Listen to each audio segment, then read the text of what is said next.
warahmatullahi wabarakatuh. Ibu-ibu guru hebat SDN 1 Negeri Kidul, terima kasih sudah meluangkan waktu. Walaupun siang-siang harusnya ibu sudah istirahat mungkin ya. Semoga dengan pertemuan ini ada ilmu yang bermanfaat. Kali ini di acara kumpul-kumpul ini kita akan membahas diseminasi penerapan budaya positif sebagai salah satu tugas Ibu Erni Asmawati MPD sebagai calon guru penggerak angkatan 7. Semoga dengan adanya pertemuan ini Ibu Erni bisa membagikan ilmunya dan mendeteksi apa-apa kekurangan selama kita mengajar. Marilah kita mulai pertemuan ini dengan membaca basmalah bersama-sama.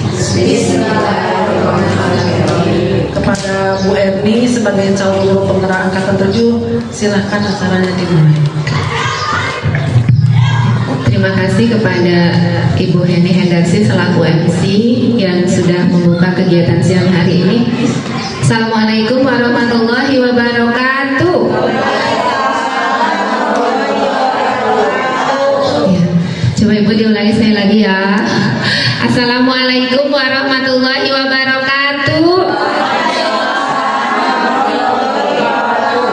Ya, alhamdulillahirabbil alamin, nahmaduhu wa nasta'inuhu wa nastaghfiruhu, asyhadu an la ilaha illallah wa asyhadu anna Muhammadan abduhu wa rasuluh. Alhamdulillahirabbil alamin, pada siang hari ini kita bisa berdiskusi ya terkait dengan budaya positif yang sudah saya pelajari pada Diklat Pendidikan Guru Penggerak Angkatan 7. Nah, pada modul 1.4 pada materi budaya positif, saya ditugaskan untuk mendesiminasikan materi itu gitu, dan mudah-mudahan nanti desiminasi ini bisa memberikan ilmu baru buat Bapak Ibu semua, kemudian bisa memberikan informasi-informasi yang bermanfaat untuk bagaimana kita bisa mengimplementasikan pembelajaran yang memerdekakan dan berpihak kepada murid di ruang-ruang kelas Bapak Ibu semua gitu. Dan tadi sudah disampaikan oleh Ibu MC, saya mengulang kembali menghaturkan terima kasih karena Bapak Ibu sudah meluangkan waktunya, sudah berkenan hadir di ruangan ini, dan kembali lagi mudah-mudahan ini menjadi ikhtiar kita dalam terus meningkatkan kualitas diri sehingga mampu memberikan layanan terbaik kepada anak-anak didik kita di ruang-ruang kelas. Ya Bapak Ibu, di judul pada slide ini bisa kita lihat bersama diseminasi penerapan budaya positif. Nah, budaya positif itu seperti apa? Nah, ini yang mau kita pelajari bersama gitu ya. Karena di budaya positif itu kalau melihat materi yang sangat banyak sekali gitu, dan merangkumnya juga agak-agak repot karena banyak hal-hal penting yang tidak boleh terlewat gitu. Nah, sebelum memulai ke materi yang lebih jauh, apa itu budaya positif, Bapak Ibu, nanti ini ada 3 pertanyaan. Apakah Anda setuju dengan pernyataan ini? Nanti saya akan membagikan kertas sticky note. Bapak Ibu cukup misalkan nomor 1 setuju tidak setuju gitu, nomor 2 setuju tidak setuju, nomor 3 setuju tidak setuju. Nanti dituliskan di kertas sticky note. Kalau sudah selesai, nanti Bapak Ibu bisa menempelkannya di karton yang sudah disiapkan ya. Ibu masih semangat? Sebelum dimulai kita ice breaking dulu ya, supaya ibu-ibu bisa lebih fokus dengan apa yang mau kita diskusikan bersama. Bu Nurpi berkenan mimpin ice breaking.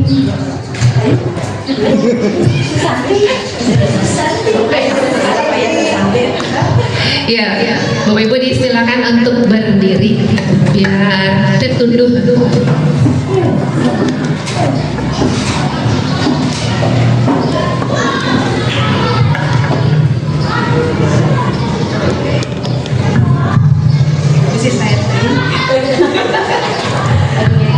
Ayo, Bu, kalau depan kebalikannya apa? Bisa ya, hitungannya cuma 3, 3, 1, 1. Saya kasih contoh dulu 1 ya, misalkan depan, depan, depan, belakang, belakang, belakang, depan, belakang, depan,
Nurpi ya.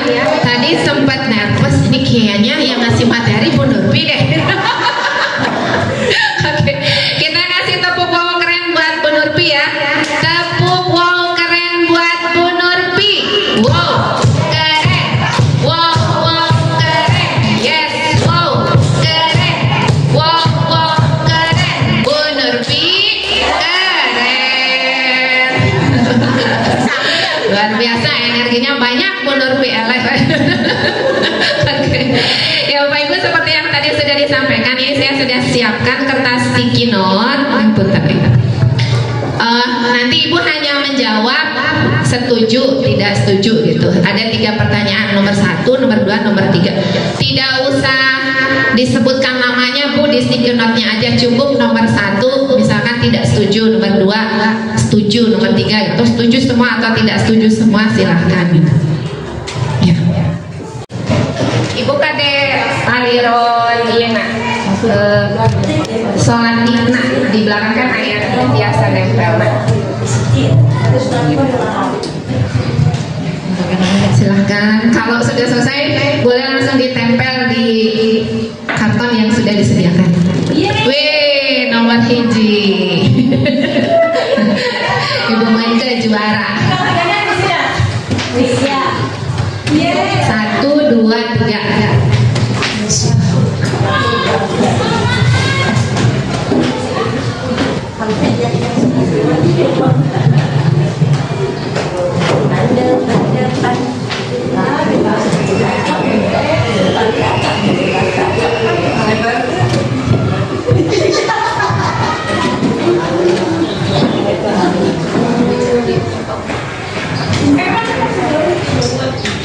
Kasih nama?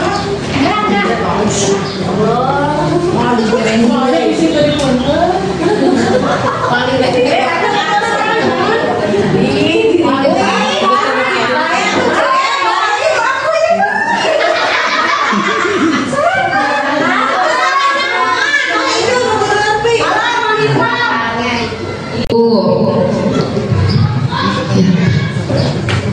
Bu Intan sudah selesai.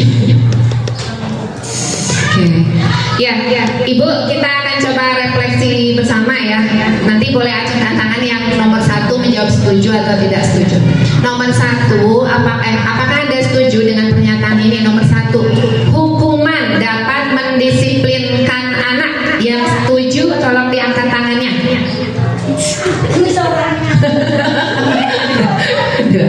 Hukuman dapat mendisiplinkan anak ya. Oke, bebas budaya mau dinilai.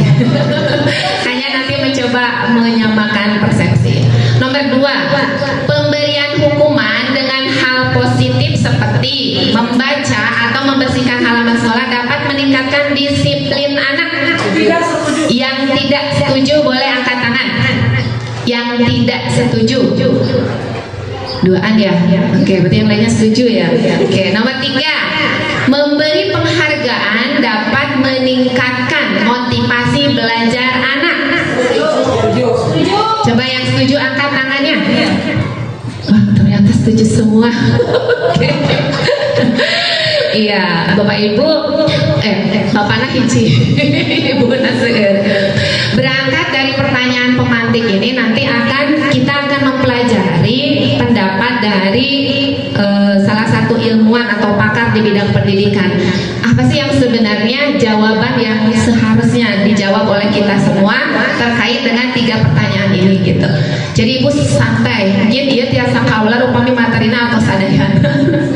Kalau udah semua baru nanti Bapak Ibu bisa menyimpulkan. Kalau misalkan Ibu tidak bisa menyimpulkan, berarti saya yang kurang jelas menginformasikan gitu. Mudah-mudahan nanti selesai di sini semuanya bisa menjadi lebih terang gitu. Oke. Pertanyaan tadi kita simpan dulu dan nanti kita akan refleksi di akhir kegiatan. Nah, Bapak Ibu, materi kita hari ini adalah budaya positif. Di sini budaya positif itu perwujudan nilai-nilai, keyakinan, kebiasaan yang diterapkan di sekolah. Budaya positif ini harus berpihak pada murid. Jadi bukan masalah ibu nyaman atau tidak, baik atau buruk menurut ibu, tapi keberpihakan kepada murid sehingga murid menjadi berkembang, bernalar kritis dan bertanggung jawab. Nah, ini poin pentingnya, mampu menimbulkan perubahan paradigma belajar. Jadi hari ini kalau kata Pak Ki Hajar Dewantara kan perubahan itu adalah keabadian. Dan pendidikan akan senantiasa berubah seiring dengan perubahan zaman itu sendiri. Artinya kita tidak bisa berkutat dengan pola-pola lama, keyakinan-keyakinan lama, kebiasaan-kebiasaan lama. Tapi kita harus terus bergerak menyelaraskan dengan kodrat alam, zaman, dan kodrat alam, kodrat zaman, dan kodrat diri siswa itu sendiri gitu. Ini ya, ini sengaja saya kasih warna berbeda. Ini perubahan paradigma belajar. Ini yang mau kami sampaikan dari CGP, bagaimana mensosialisasikan perubahan paradigma belajar itu sendiri. Dan perubahan paradigma belajar itu adalah hasil riset dari para pakar pendidikan gitu. Mungkin bisa didebat berbeda atau misalkan didebat seperti apa gitu, tapi tugas kami di sini adalah menyampaikan teori dari pakar pendidikan itu sendiri, kemudian membagikan apa yang sudah saya laksanakan di kelas 6D. Nah, ini kajian kita hari ini. Apa sih yang mau kita diskusikan di hari ini? Tong ningali ngabeng-breng nanya, ngabeng-breng gitu. Ini yang pertama kita akan berdiskusi tentang disiplin positif dan nilai-nilai kebajikan universal. Yang keduanya teori motivasi, hukuman dan penghargaan serta restitusi. Jadi kalau tadi di awal ada pertanyaan pemantik, nanti banyak terjawabnya di materi ini. Kemudian ada yang ketiganya keyakinan kelas. Terus kebutuhan dasar manusia dan dunia berkualitas. Nah, ini dunia berkualitas tuh punya anak-anak dan punya kita sebagai orang dewasa. Kemudian ada restitusi, 5 posisi kontrol dan restitusi, segitiga restitusi. Segitiga restitusi itu bagaimana kita menyelesaikan masalah tanpa masalah. Pegadaian. Salah pegadaian. Jadi segitiga restitusi itu menyelesaikan masalah tanpa harus mengintimidasi murid gitu. Nah, di pembelajaran yang pertama tentang disiplin positif dan nilai-nilai kebajikan universal. Nah, sih disiplin positif teh apa sih nilai-nilai kebajikan universal gitu. Ibu, ini kan sudah diposisikan 12 ya. Sekarang ibu bisa berdiri terus berhadap-hadapan dua orang. Silakan. Bebas sama siapa saja. Oke. Berhadap-hadapan ibu. Kayaknya mending ke depan deh, ke depan sini bu, di area tengah sini, di area tengah.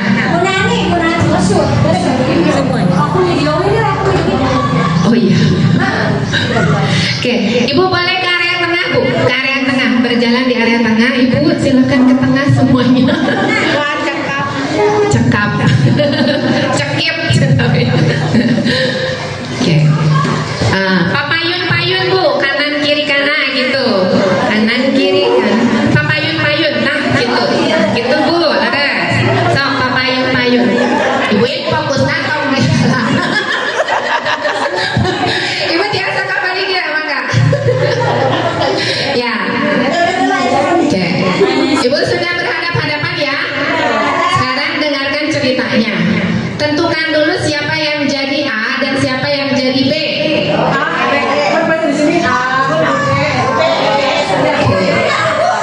Paling cekap ibu sederhana. So. A, B ya. Ya. Yang A bu. Anda adalah A. Tugas Anda adalah mengepalkan salah satu tangan Anda. Coba Anda bayangkan bahwa Anda menyimpan sesuatu yang sangat berharga di dalam kepalan tangan Anda. Anda perlu menjaga benda tersebut sekuat tenaga Anda karena begitu pentingnya untuk kehidupan Anda. Oke, Jepang. Sekarang yang B. Tugas rekan Anda B adalah Anda mencoba dengan segala cara untuk membuka kepala tangan Anda.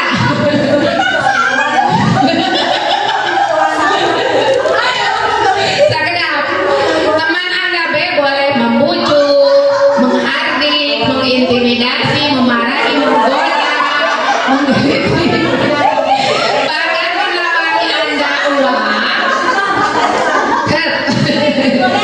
agar Anda bersedia membuka kepalan tangan Anda. Iya, kita hitung sampai 3 ya. Silakan masing-masing berperan di peranannya masing-masing. Oke. Siap Bu? Siap. 1, 2, 3.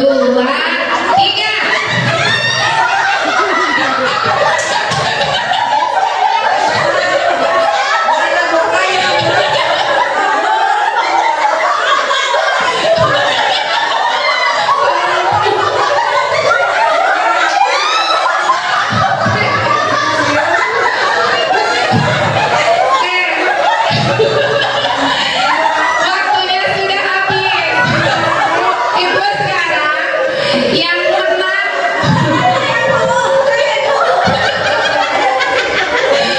Ibu sekarang yang dari kelompok A menang, berarti kepala tangannya tidak terbuka. Coba silakan ke depan dulu. Mana yang kepala tangannya tidak terbuka? Wede, ini mempertahankan harga diri. Yang menang di kelompok B berarti yang berhasil membuka tangannya.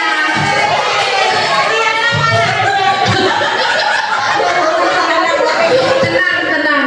Yang tidak berhasil dipersilakan duduk dulu. Silakan duduk. Ini yang berhasil mempertahankan kepala tangan gitu. Oh yang duaan. Oh ya udah. Yang tidak berhasil silakan duduk. Ibu berhasil? Oh ngepel. Kali dia berarti ya. Ini yang B. Oke. Ibu silakan ke depan. Geser.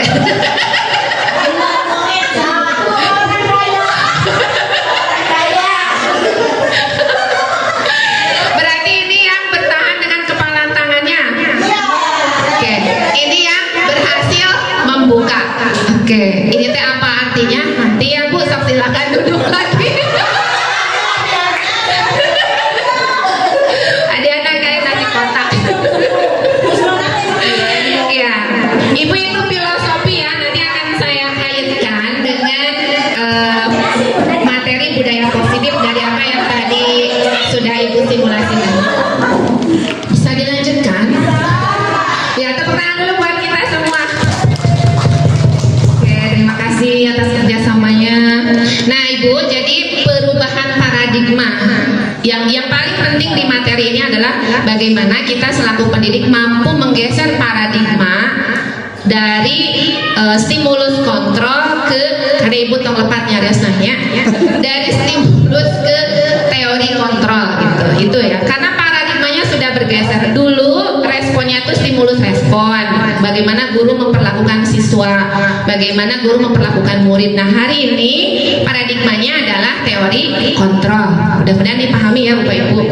Nah jadi ini yang tadi disampaikan ahli pendidikan itu adalah dari bukunya teori Dr. William Glasser, kontrol teori. Kemudian ini dikembangkan oleh dikembangkan oleh mana ya namanya? Choice theory. Menjadi choice theory, meluruskan beberapa miskonsepsi tentang makna kontrol gitu. Jadi tadi Ibu ketika Ibu berjibaku pada prinsipnya gitu, bagaimana kita memperlakukan murid gitu. Itu tergantung murid itu sendiri gitu. Dia mau mempertahankan atau dia mau melepas, dia mau mengikuti atau tidak. Tapi ada ilusi-ilusi guru yang harus kita pahami bersama gitu. Ada ilusi guru mengontrol murid. Kadang guru gitu.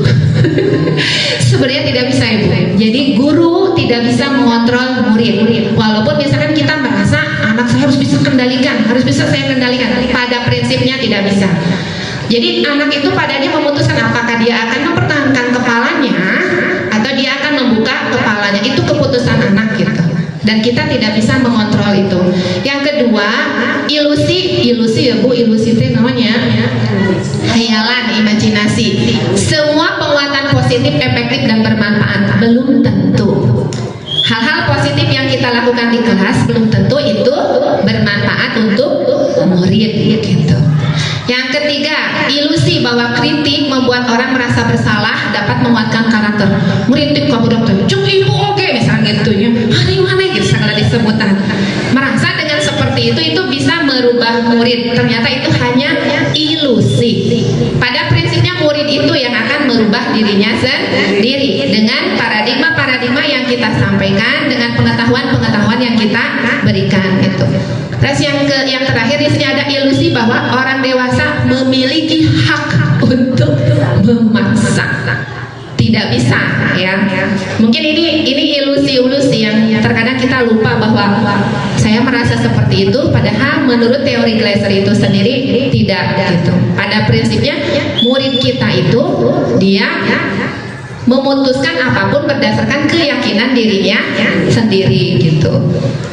Nah, terus bagaimana tuh seseorang bisa berubah dari paradigma stimulus menjadi respon kepada stimulus respon kepada pendekatan teori kontrol. Jadi Bu, dulu mah paradigma kita mendidik murid itu adalah stimulus respon. Nah, hari ini paradigmanya sudah bergeser menjadi pendekatan teori kontrol. Nah, kita terkadang sulit untuk move on ya dengan Ajis. Sulit untuk move on gitu, karena kadang masih terikat dengan pola-pola lama, kebiasaan-kebiasaan lama, keyakinan lama, paradigma lama. Nah, makanya Dr. Stephen mengatakan bila kita ingin membuat kemajuan perlahan, sedikit-sedikit ubahlah sikap atau perilaku Anda. Jadi kalau kita mau melakukan perubahan paradigma, kan kita juga harus berdamai dengan diri kita sendiri. Dan saya teh 30 tahun kosnya dan berhasil gitu. Iya Ibu, dengan anak-anak yang 30 tahun ke belakang misalkan gitu. Belum tentu dengan anak-anak yang sekarang, misalkan dengan zamannya hari ini, pola itu masih bisa diterapkan gitu. Tetapi untuk kita mampu bergeser, kita harus ubahlah sikap atau perilaku Anda, perilaku kita sendiri, guru yang harus berubah. Namun bila kita ingin memperbaiki cara-cara utama kita, maka kita perlu mengubah kerangka acuan kita. Cara-cara utama itu kayak hotspot ya, hotspot program. Bagaimana Anda melihat dunia, bagaimana Anda berpikir tentang manusia, ubahlah paradigma Anda, skema pemahaman dan penjelasan aspek-aspek tertentu tentang realitas. Jadi harus holistik gitu, baru perubahan paradigma itu mampu untuk dilakukan. Nah, ini perbedaannya ya. Di sini ada teori stimulus respon, ada teori kontrol. Di stimulus respon ya, kita mencoba mengubah orang agar berpandangan sama dengan kita. Sok maksa gedengnya, dan abdi yakin orang teh harus sama sependapat dengan kita. Nah Bu, di hari ini dengan teori kontrol, kita berusaha memahami pandangan orang lain tentang dunia, memahami, menghargai, menghormati perbedaan itu sendiri gitu. Terus yang keduanya, perilaku buruk dilihat sebagai suatu kesalahan. Contoh kecil kemarin ya, anak-anak kemarin banyak gitu. Perilaku buruk dianggap satu kesalahan. Tapi kalau di teori kontrol, semua perilaku memiliki tujuan. Kadang perilaku buruk itu dilakukan karena ada tujuan yang jauh lebih penting daripada perilaku itu sendiri gitu. Di teori kontrol, jadi lebih universal gitu. Orang lain bisa mengontrol saya, kata stimulus respon. Tapi kalau kata teori kontrol, hanya Anda yang bisa mengontrol diri Anda, termasuk murid Bu. Kita tidak bisa mengontrol murid.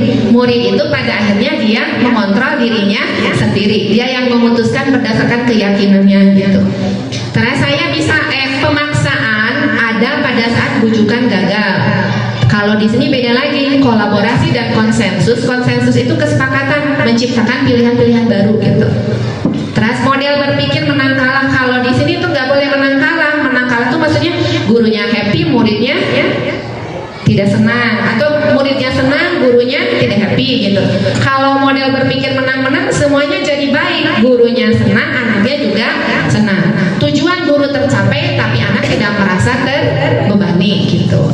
Nah itu ya Bu yang dimaksud dengan perubahan dari teori stimulus respon ke teori kontrol. Dan hari ini yang banyak dipakai adalah teori kontrol gitu.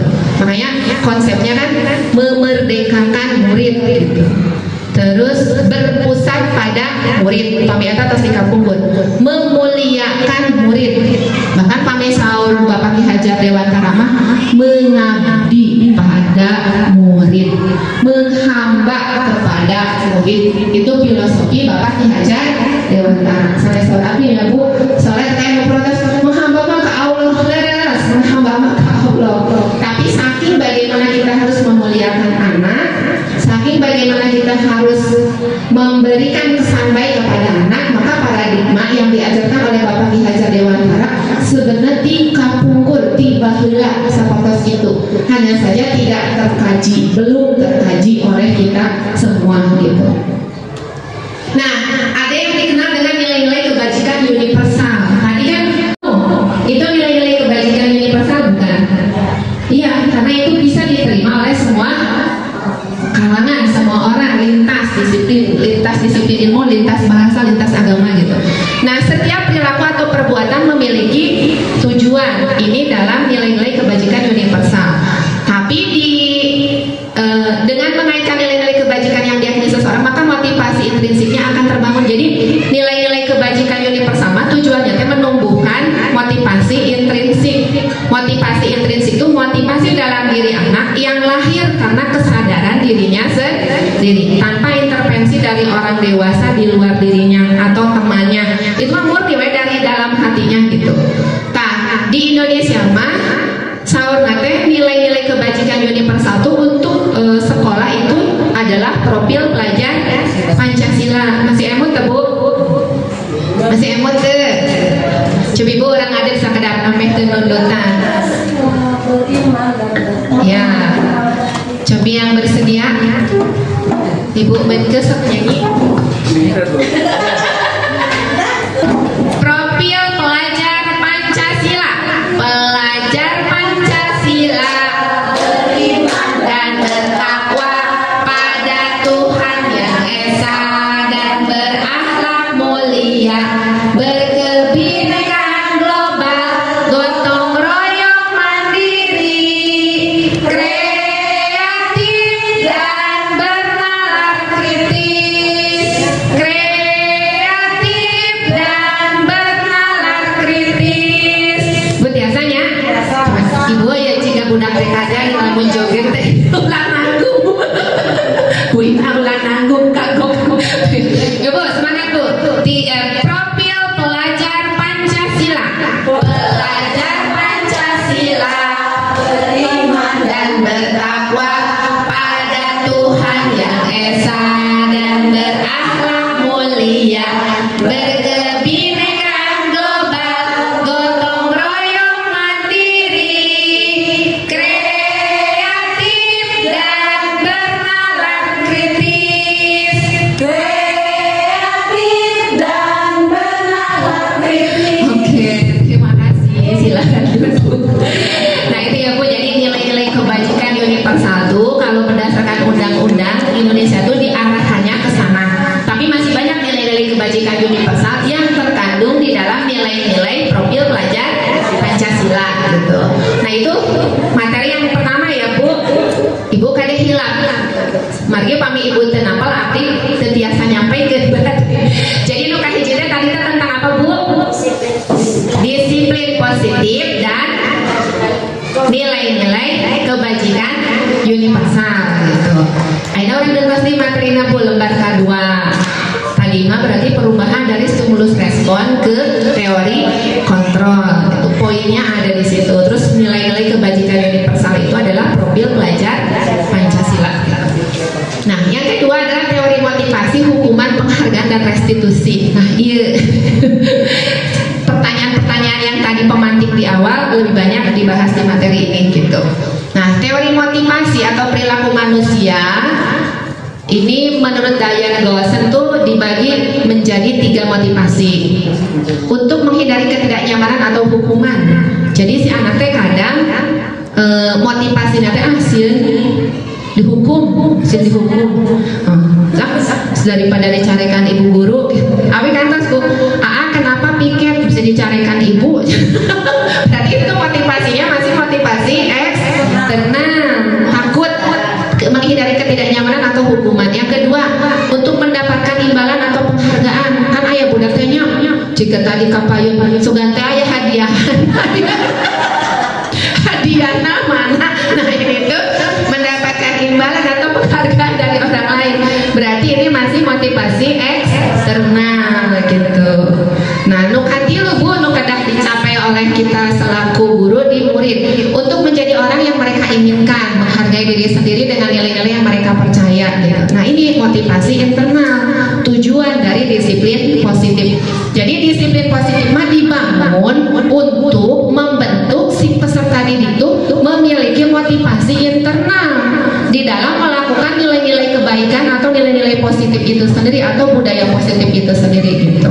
Jadi nanti kita akan cari tahu ya, apakah hukuman itu membangun atau tidak gitu. Apakah pertanyaan yang tidak itu sesuai kasih jawaban saya, apakah ada perubahan atau tidak gitu. Tapi intinya yang harus kita capai guru kepada murid itu adalah bagaimana kita mampu membangun ini motivasi internal ini gitu. Jadi guru murid arek diberi hadiah dan diberi hadiah ngaruh gitu.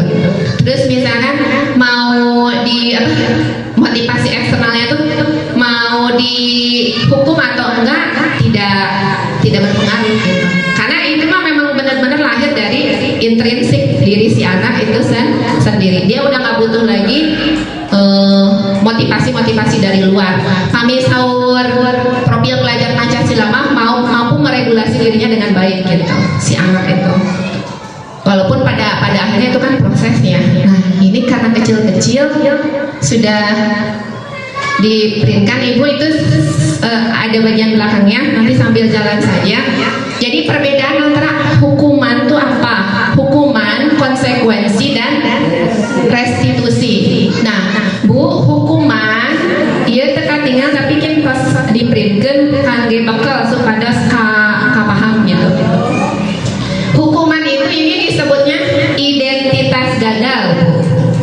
Hukuman itu identitas gagal, paradigma pendidikan hari ini. Nah, identitas sukses itu Bapak Ibu bisa memilih konsekuensi atau restitusi. Tapi yang sangat diharapkan adalah nanti Ibu bisa melakukan restitusi dengan murid-murid di kelas.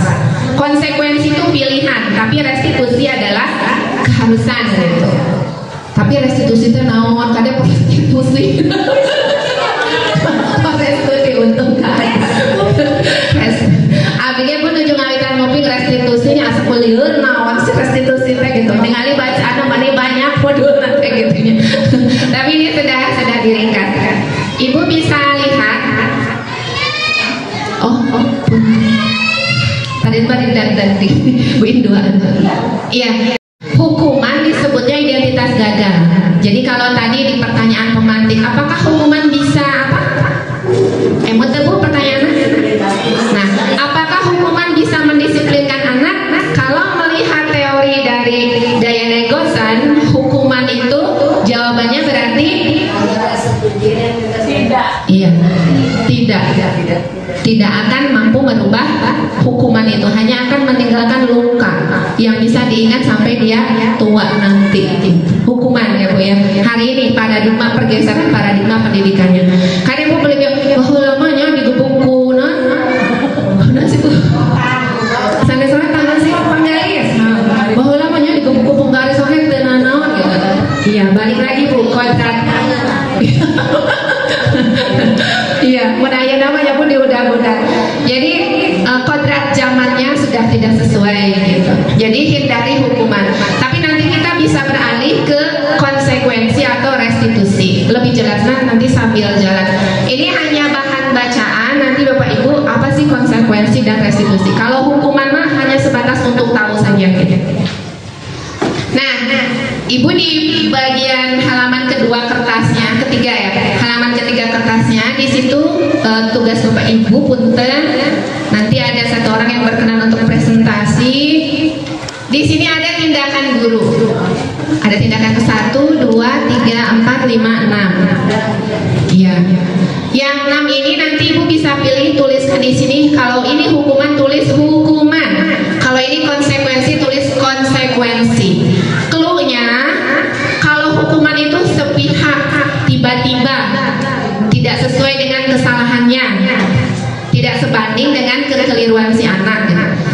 Kalau konsekuensi itu disepakati dulu sama anak, terus disesuaikan dengan kesalahannya.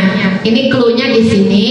Nanti ibu bisa tuliskan di sana ada hukuman atau konsekuensi gitu. Enggak.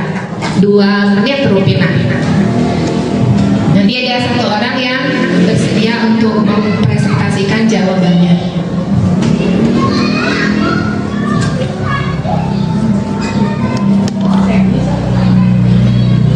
Hukuman. Setuju tidak, Bu? Setuju ya. Yang kedua, lari mengelilingi lapangan basket 2 kali karena terlambat hadir di sekolah. Itu juga hukuman. Membersihkan coretan yang dibuatnya di meja tulis. Itu konsekuensi karena dia sudah berbuat salah. Setuju tidak? Setuju tidak? Ya. Murid diminta untuk push up 15 kali karena tidak menggunakan masker ke sekolah. Itu hukuman. Menggantikan kertas tugas teman yang telah dicoret-coret, itu merupakan konsekuensi. Berjemur di lapangan basket pukul 12 siang karena mengobrol dengan teman, itu hukuman. Setuju? Alhamdulillah. Iya. Sudah luar biasa ibu-ibunya ya. Terima kasih Bu Ella sudah mempresentasikan jawabannya. Kita berikan tepuk naonnya. Tepuk keren. Tepuk keren buat Bu Ella. Wow, keren. Wow, keren. Wow, keren.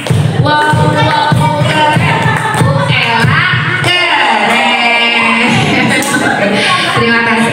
Ibu coba, siapa yang jawabannya sama persis sama Bu Ella? Sama. Oh, hiji beda. Berbeda itu boleh. Oke. Kita coba cocokkan ya Bu ya, cocokkan. Coba betul nggak? Coba punten anu 100 angkat tangan. Oke. Salah satu, beja apa hiji sampai. Oke. Tapi kesimpulannya ibu sudah bisa membedakan mana hukuman, mana konsekuensi. Jadi upami hukuman mah teu nyambung gitu, kesalahannya apa, hukumannya apa, dan sangat memberatkan, membebani gitu. Dan itu akan berdampak psikologis. Mungkin sampai dia tua tuh akan ingat bahwa pernah mengalami itu oleh ibu itu gitu. Nah, hal itu yang sekarang ini harus dihindari. Tadi sudah disampaikan hukuman, konsekuensi, dan restitusi. Hukuman itu disebutnya apa? Identitas gagal.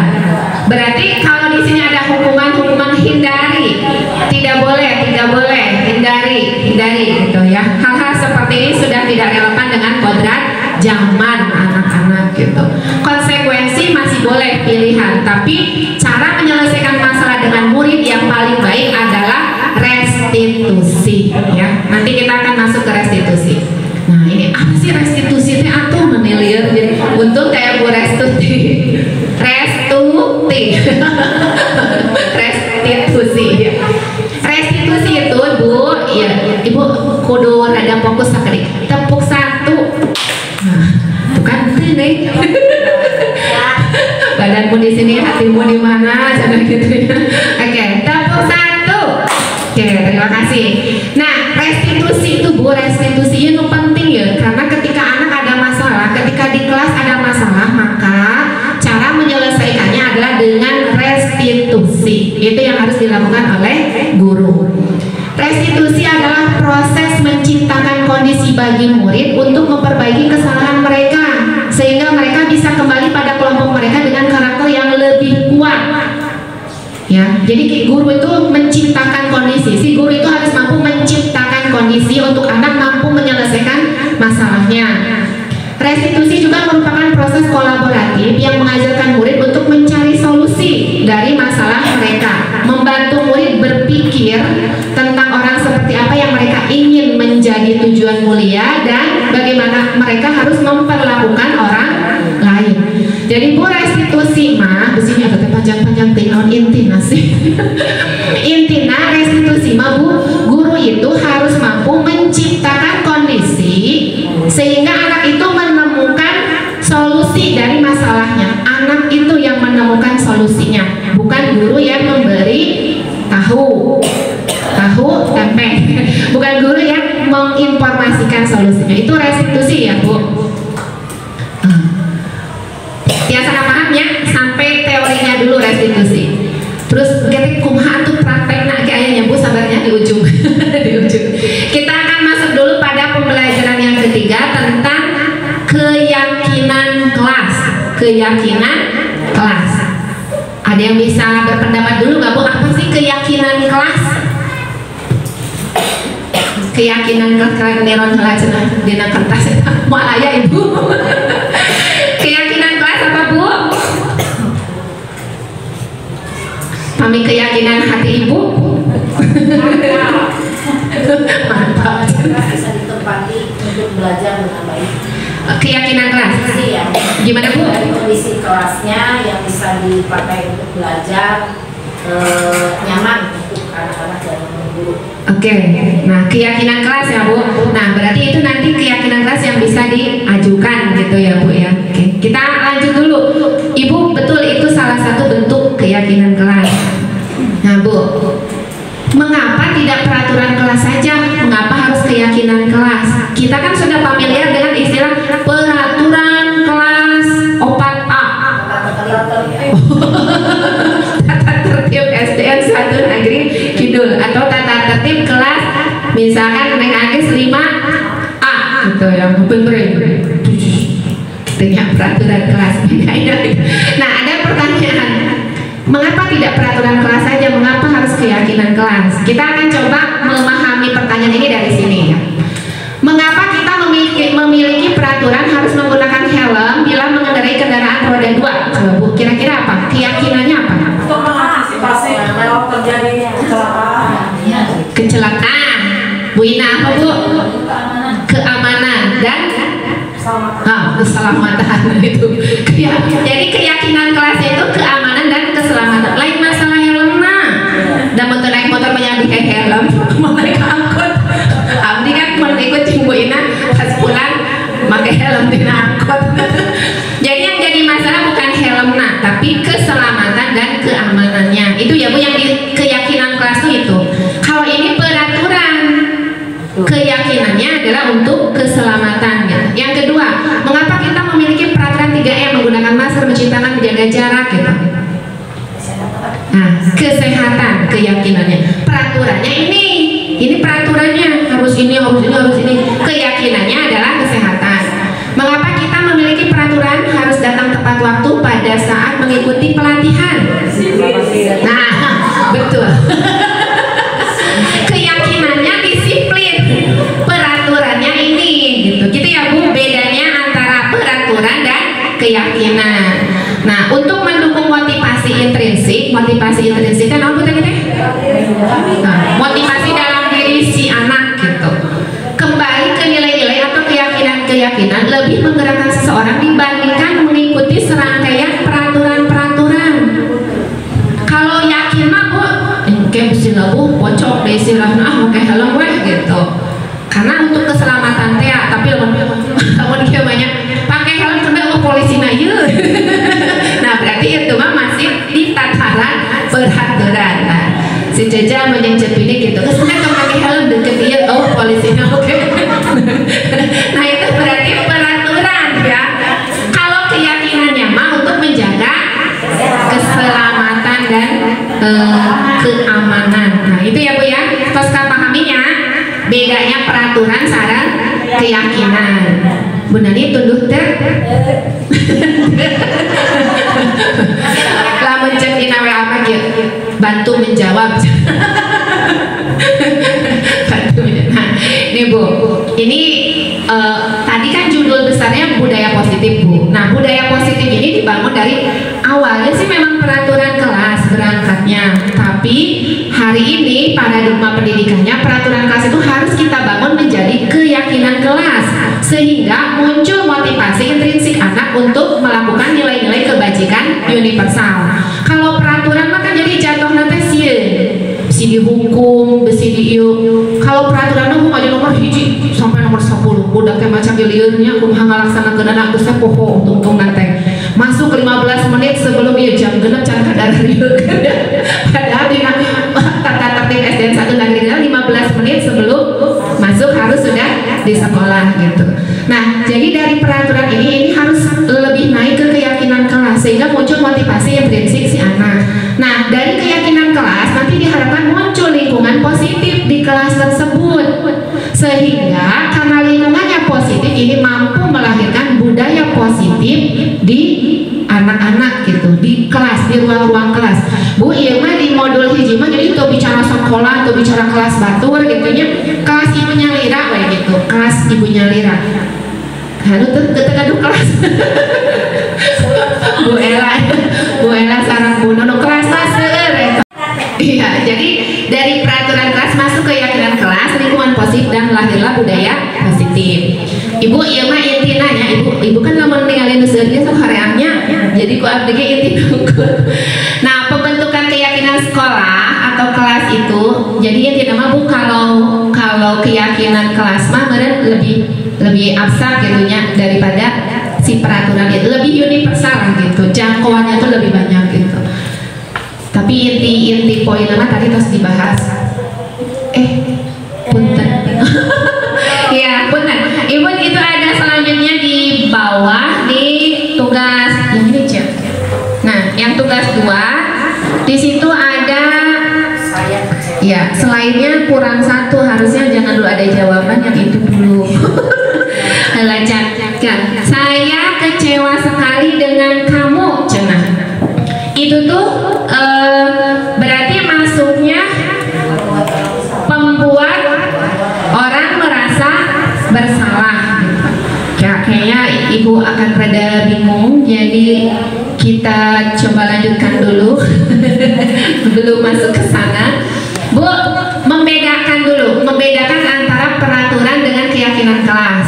Tadi udah bisa ya, kayak Bu Siti kan tadi jangan terlambat di pelatihan, disiplin. Nah, keyakinan kelasnya disiplin, peraturannya jangan terlambat. Selalu kembalikan buku ke tempatnya, keyakinan kelasnya tanggung jawab. Jadi si keyakinan kelasnya lebih berorientasi kepada nilai-nilai kebajikan universal. Terus dilarang mengganggu orang lain, keyakinan kelasnya menghormati orang lain. Hadir di sekolah 15 menit sebelum pembelajaran dimulai, menghormati orang lain, berkomitmen. Dilarang melakukan kekerasan, nah ini keselamatan, menghormati orang lain. Dilarang menggunakan narkoba, keyakinan kelas 1 kesehatan. Kalau ini mah bentuk seperti ini peraturan. Gunakan masker, ini kesehatan keselamatan. Jangan berlari di kelas atau koridor, kesehatan atau keselamatan, sama ya. Nah, nanti powerpointnya di japri bisi kanggo bahan Bapak Ibu. Nah, terus ini contoh implementasi keyakinan kelas yang sudah coba diterapkan di kelas 6D. Jadi awalnya anak-anak diberi informasi dulu apa itu keyakinan kelas, terus anak-anak diberikan sticky note, terus anak-anak menuliskan kayak tadi misalkan Bu Nunung kelas nyaman gitu ya Bu, kelas nyaman misalkan gitu.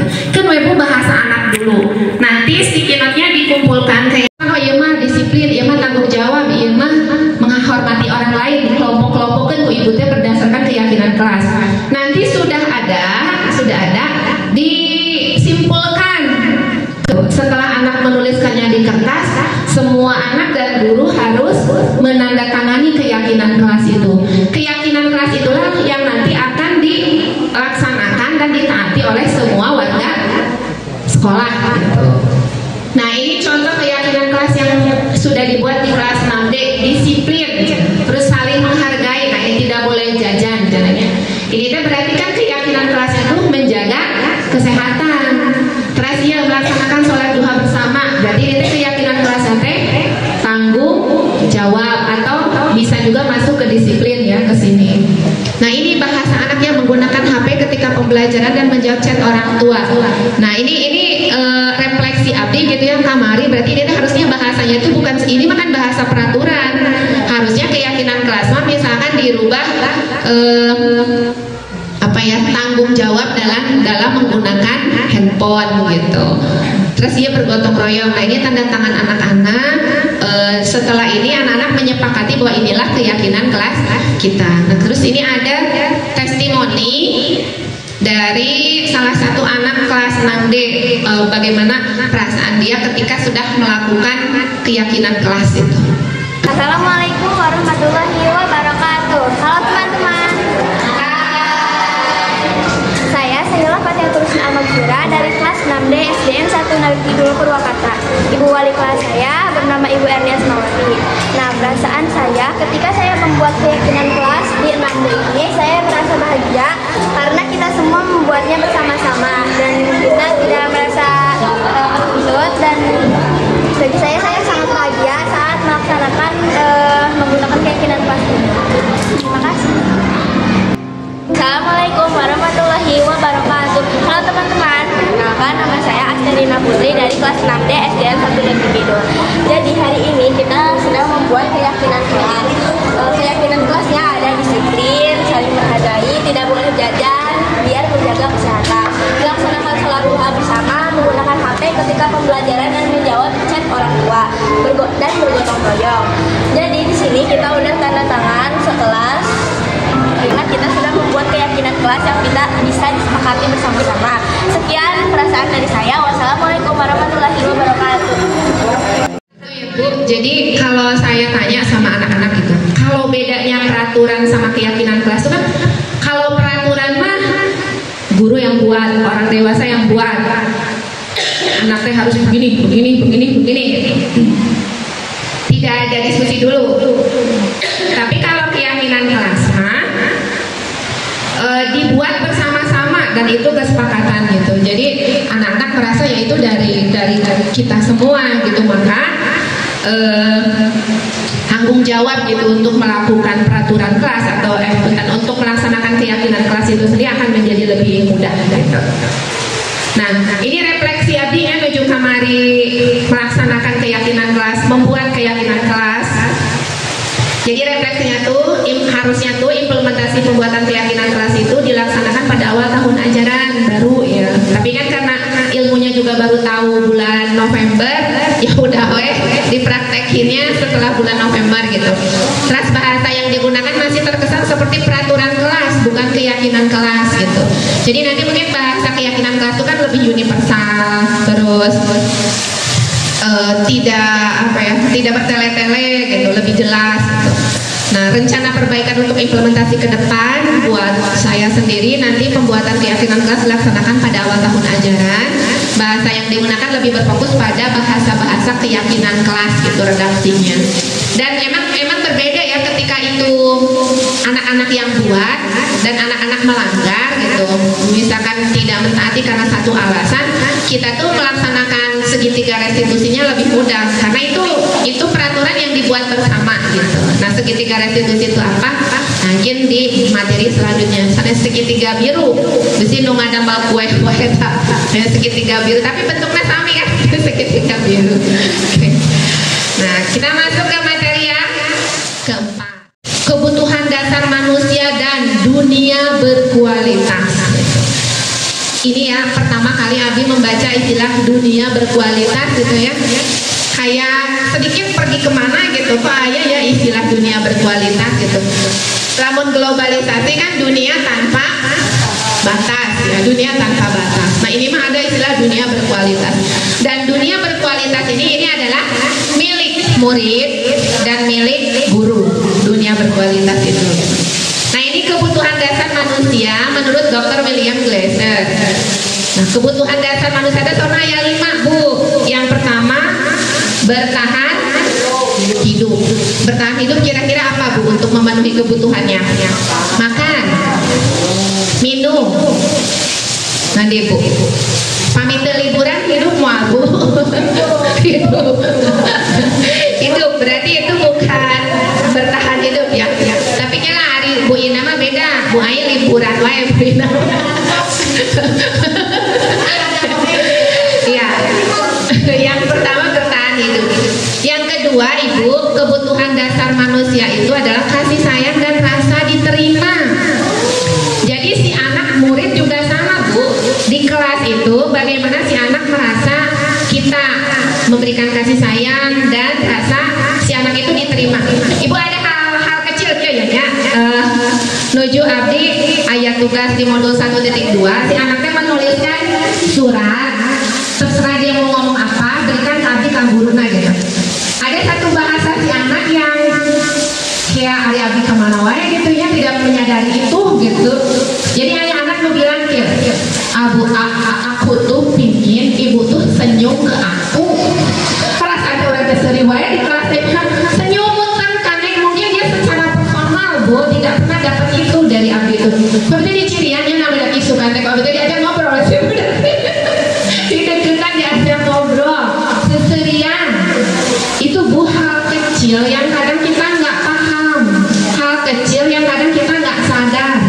Tapi si anak tuh dia sudah cuma sabaris, aku pengen ibu tuh senyum ke aku, senyum sama dia gitu, sama sekarunya yang dari sedih. Padahal itu udah bareng tuh hampir 4 bulanan. Udah kayak kemarin udah kayak teman diajak terus ibu mau suruh yang terus harus ibu serika orang emang gitunya. Udah si budak kayak teman butuhnya itu gitu. Kebutuhan kasih sayangnya tuh diberi senyum buat gitu. Itu kebutuhan kasih sayangnya dia gitu. Jadi beda-beda itu bu contoh kecil yang mungkin nanti kita bisa lebih peka apa sih sebenarnya yang diinginkan oleh murid-murid kita di kelas secara personal, orang per orang, murid per murid, anak per anak gitu. Nah kemudian yang kedua, yang ketiga di sini ada kebebasan bu, kebebasan. Nah, nanti kata survei, lebih suka jam kosong atau libur? Jawabannya jam kosong. Itu survei bu, survei di kelas 6D. Artinya anak lebih menyukai jam kosong daripada libur. Dan itu bahaya, itu salah. Artinya si guru jangan pernah membiarkan ada jam kosong di kelasnya. Walaupun ini sebetulnya mungkin si anak kebutuhan untuk kebebasan, tapi bukan begitu caranya gitu. Terus ada lagi kebutuhan untuk kesenangan. Ada yang iseng-iseng sama temannya ngumpetin barangnya. Pas babi dia tahu, hari aku naon banget. Ya senang aja ibu, jangan disebut. Tapi emang harus seperti itu kan enggak gitunya? Enggak kan? Ada banyak cara untuk mendapatkan kebutuhan, untuk memenuhi kebutuhan kesenangan. Tepuk satu.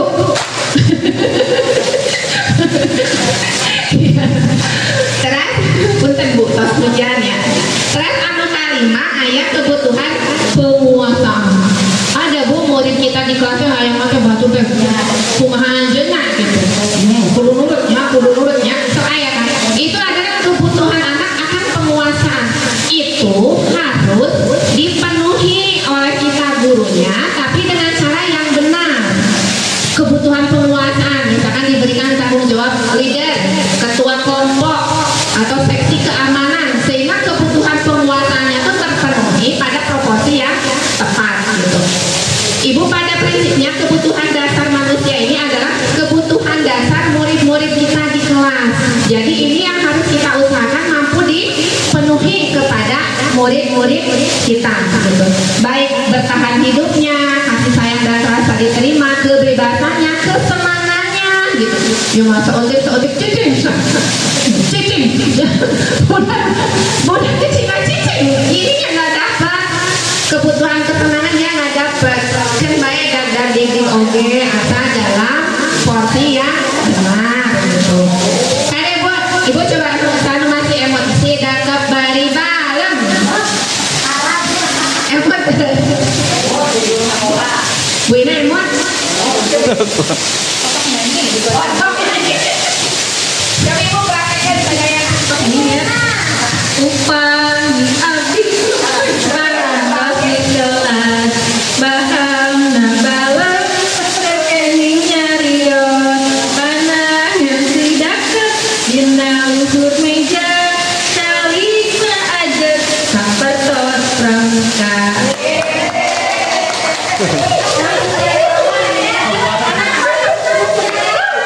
Luar biasa suaranya sudah itu. Sana apa tadi? Abdi parantos di kelas. Tapi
susah, namun turun di kursi.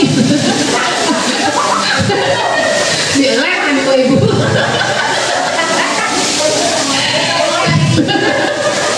Ya ibu kan sekarang sudah tidak seperti itu lagi ya teknik mengajarnya. Oke.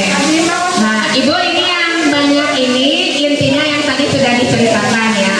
Nah sekarang ini nih bu, bukan dunia tipu-tipu ya bu, dunia berkualitas. Dunia berkualitas. Ibu pernah mendengar nggak bahasa dunia berkualitas? Tidak. Baru sekarang? Abisnya terpesona bu pas baca judul dunia berkualitas naon jorona. Coba baca dunia berkualitas. Ini dirangkum bu. Jadi dunia berkualitas Anda adalah tempat khusus dalam pikiran Anda. Tempat Anda menyimpan gambaran representasi dari semua yang Anda inginkan. Bisa berisi orang, hal-hal dan apa saja yang terbaik dalam hidup Anda dan membuat Anda merasa bahagia dan terpenuhi kebutuhan dasar kesenangan tadi ya bu. Nah, Dr. William Glasser menyebutnya seperti semacam album foto sehingga isinya tidak akan terlalu banyak, hanya akan terdiri dari beberapa hal yang sangat signifikan dan benar-benar terbaik dalam hidup Anda yang membuat hidup Anda menjadi lebih bermakna gitu. Jadi tempat khusus dalam pikiran ibu. Jadi upami milarian dunia berkualitas, nyari kekurilingan di mana dunia berkualitas, naik mobil gitu kadio, nyari yang dunia berkualitas. Padahal dunia berkualitas itu adanya di dalam pikiran. Nah, ibu, murid-murid kita semuanya yang ada di kelas juga punya dunia berkualitas.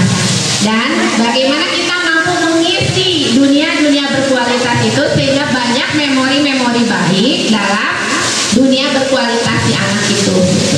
Dan hukuman itu tidak memberikan dunia berkualitas, tapi restitusi itu akan mampu memberikan dunia berkualitas buat si anak. Itu maksudnya ya bu ya, dunia berkualitas itu kebutuhan dasar bersifat lebih umum dan universal, sedangkan dunia berkualitas lebih unik dan personal. Mungkin dunia berkualitas itu cuma dianya yang tahu. Ingin tahu dunia berkualitas murid-murid ibu gitunya tidak akan mampu juga. Tapi tugas kita sebagai guru adalah menghadirkan memori-memori sehingga bisa masuk ke dunia berkualitas murid-murid kita dalam setiap momen kebersamaan kita dengan murid-murid kita. Nah, ini pembelajaran yang kelima tentang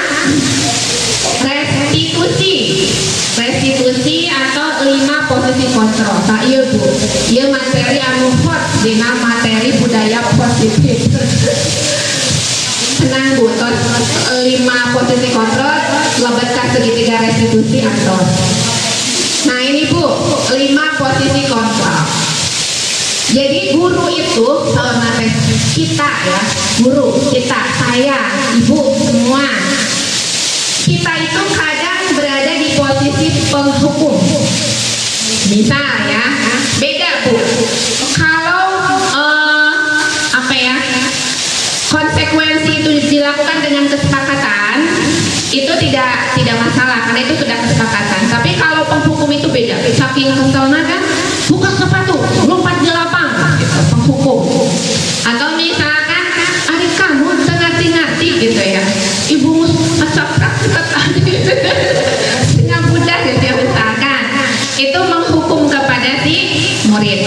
Yang kedua, guru itu kadang berperilaku pembuat merasa bersalah. Ibu kan udah bilang jangan begitu. Nah, itu adalah pembuat merasa bersalah. Yang ketiga, teman. Ada guru yang menempatkan dirinya sebagai teman. Nah, kalau menurut Dr. William Glasser itu ada negatifnya, ada positifnya untuk di zaman sekarang gitu. Negatifnya, si guru tidak akan mampu berdiri secara penuh sebagai gurunya yang bisa mengarahkan peserta didik menuju ke nilai-nilai kebajikan universal. Positif, itu negatif ya. Positifnya bisa lebih dekat dengan anak sehingga tidak ada jarak dan anak bisa lebih terbuka. Nah, yang ketiga ini ada posisi pemantau. ningalikeun becas, ngalikeun becas gitu ya. Pemantau. Nah, yang kelima di sini ada posisi manajer. Dan guru yang hari ini ada di zaman sekarang diharapkan mampu berada di posisi manajer. Ya. Karena manajer itu bisa berdiri sebagai teman, manajer juga bisa berdiri sebagai pemantau untuk melihat keadaan dan menganalisa masalah sehingga mampu memecahkan masalah dengan lebih baik gitu. Tapi manajer ini adalah tujuan yang harus dibentuk oleh guru sehingga nanti mampu melahirkan murid-murid yang bisa bertanggung jawab dengan melahirkan motivasi intrinsik. Jadi ketika guru berada di posisi manajer, anak itu akan lahir motivasi intrinsiknya. Karena di posisi manajer, disinilah restitusi itu sendiri. Kumaha sih berada di posisi manajer? Ketika kita sebagai guru sudah melakukan restitusi atau segitiga restitusi, maka kita sudah berada di posisi manajer. Nah, itu materi paling terakhir Bu, segitiga restitusi itu, karena bisa dibilang kesimpulan dari semua materi pada budaya positif. Tapi intinya kita jangan berada di posisi penghukum. Tadi kita tidak bisa mengisi dunia berkualitas anak. Kita hanya akan meninggalkan beban psikologis yang luar biasa kepada anak. Tapi kita coba gunakan konsekuensi dan restitusi. Tapi restitusi adalah pilihan terbaik di dalam menyelesaikan masalah-masalah murid di dalam kelas. Pembuat merasa bersalah entong Bu, karunya gitu. Ari kamu karunya ke ibu. Nah, itu teh pembuat merasa bersalah. Jadi sudah karunya ibu gitu nya asa bersalah gitu. Untuk sok nyerahkan ibu. Nanti kapungan gitu Bu. Tapi setelah mempelajarinya pelan-pelan merubah, menerapkan segitiga restitusi gitu. Atau yang punya ayat pahamnya, berarti tujuan kita adalah berada di posisi manajer. Segitiga restitusi. Satajan tadinya tadi nulepat ya, maka ayat tugas tadi di dia saya kecewa sekali dengan kamu. Nah, kira-kira dari kelima ini, nah penghukum, pembuat merasa bersalah, teman, pemantau, manajer gitu. Nah, kira-kira kalau ada pernyataan seperti ini, adanya posisinya di mana gitu. Maka pun dicobian heula mungkin satu orang deui nu acan tiasa pakayun.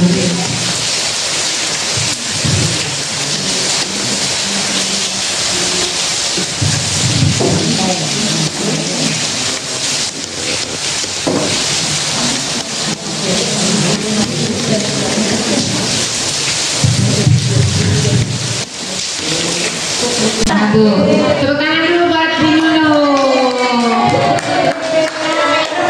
Iya. Ini yang kedua berarti ya. Kamu tidak pernah benar melakukannya. Itu penghukum. Betul nggak? Setuju tidak? Setuju tidak? Tidak pernah benar. Ya. Terus ayolah lakukan demi ibu bapak pembuat merasa bersalah. Apakah kamu mau mendapatkan stiker bintang hari ini? Itu teman. Ya, teman. Setuju tidak? Setuju. Ya. Bagaimana kamu bisa menyelesaikan masalah ini, manajer? Ya, setuju. Kamu selalu yang paling terakhir, memantau. Setuju. Mudah-mudahan harusnya. Amin. Terima kasih Bu Haji. Kita berikan tepuk salut atau ya getos. Tepuk salut buat Ibu Haji Nunung. Salut, salut. Salut, salut. Bu Nunung, salut. Kayak itu ya, Bapak. Jadi salut ya.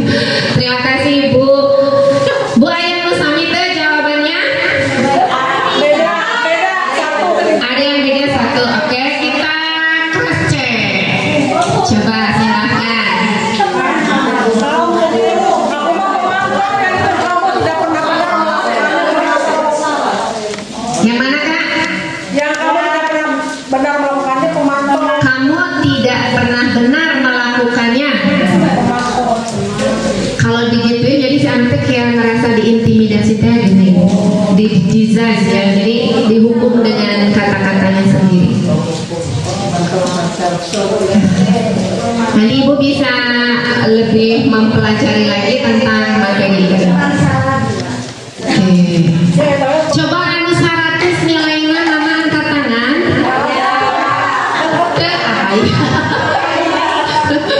Niron. Ya, tapi secara konsep kita paham ya Bu ya, ada penghukum, pembuat merasa bersalah, ada teman, ada pemantau, ada manajer. Dan tujuan kita adalah mampu berada di posisi manajer. Nah, ini posisi kontrol yang membantu murid memiliki motivasi intrinsik. Bu, motivasi intrinsik itu penting ya, karena itu tuh jadi si anak tuh melakukan kebaikan-kebaikan universal atau budaya positif tuh ya dari situ gitu. Yang dikatakan guru apa peraturannya? Kalau di keyakinan kelas, motivasi intrinsik apa yang kita yakini tentang keyakinan kelas itu sendiri gitu. Terus apa yang kamu lakukan? Apa nilai kebajikan kelas kita? Jadi kalau si posisi manajer, cara, bahasa, tindakan itu lebih bisa diterima sama anak-anak ketimbang peraturan gitu. Kalau peraturan kan cenderung memaksa karena sudah ada, si anak dipaksa harus bisa melaksanakan gitu. Tapi kalau di posisi manajer itu mendisiplinkan diri anak sehingga muncul motivasi intrinsiknya. Kayak ini, berbuat salah itu manusiawi, yang paling penting adalah memperbaikinya gitu. Ya, contoh itunya. Nah, ini materi yang terakhir tentang restitusi atau segitiga restitusi. Bukan restitusi dalam menyelesaikan masalah-masalah kita dengan murid-murid. Nah, seperti apa restitusi ini akan kita diskusikan sama-sama ya di materi terakhir ini. Nah, segitiga restitusi adalah tadi ya, suatu proses dialog yang dijalankan oleh guru agar menghasilkan murid yang mandiri dan bertanggung jawab. Jadi segitiga restitusi mah kata si anaknya harus bisa meregulasi dirinya, kemudian mampu bertanggung jawab terhadap dirinya. Jadi apapun yang dia lakukan tidak lagi didasari karena ibunya, ayahnya, gurunya, kakaknya, tidak, tapi memang lahir dari motivasi dalam dirinya sendiri. Nah, saat guru pada posisi manajer, aspek yang dikembangkan adalah motivasi intrinsik. Jadi kenapa guru harus ada di posisi manajer? Supaya guru itu mampu mengembangkan motivasi intrinsik siswa. Karena si motivasi intrinsik Bu ini harus dipantik. Murid itu nggak bisa ujuk-ujuk datang motivasi intrinsik arek apa gitu, tanpa adanya pola manajer dari kita di dalam menyelesaikan masalah-masalah ini tidak akan berkembang gitu. Nah, proses dialog ini digambarkan dalam segitiga restitusi. Kostumasi segitiga restitusi Ibu mirip itunya Bu, segitiga biru. Segitiga restitusi. Jadi Bu, di segitiga restitusi misal ya, di kelas Ibu tuh ada masalah. Bagaimana cara Ibu menyelesaikan? Maka gunakanlah segitiga restitusi. Gunakanlah teori segitiga restitusi. Seperti apa awalnya? Ini menstabilkan identitas dulu. Contoh ya, komunikasi dalam posisi menstabilkan identitas. Setiap orang pasti melakukan kesalahan. Atau ini kamu bukan satu-satunya yang pernah melakukan ini. Kayak Kamari Bu, Kamari nanti saran Bu Ina ya. Bu Ina nanti minta waktu bicara. Tapi kita praktek segitiga restitusi ya Tete. Kan pas mau dipoto banyak tikus siswa. Jadi agak bingung ya mengangkat masalah itu menjadi pengalaman di sekolah di dalam mempraktekkan segitiga restitusi. Jadi pas anak-anak kesian hari Senin ya kan banyak. Abdi kan harus ya. Anak-anak boleh nggak melakukan kesalahan? Jawaban anak-anak tidak. Sawar Abdi boleh. Anak-anak melakukan kesalahan itu boleh. Yang penting setelah tahu itu salah harus memperbaikinya. Karena untuk tahu benar, kadang anak harus salah dulu. Jangankan anak, kita aja orang dewasa. Ibu atas dengan ada mau kue, salah hula hiji dipijen cenanya. Dua dibuatkan, tilu disuguhkan, opat dijual mah terakhir dari Tete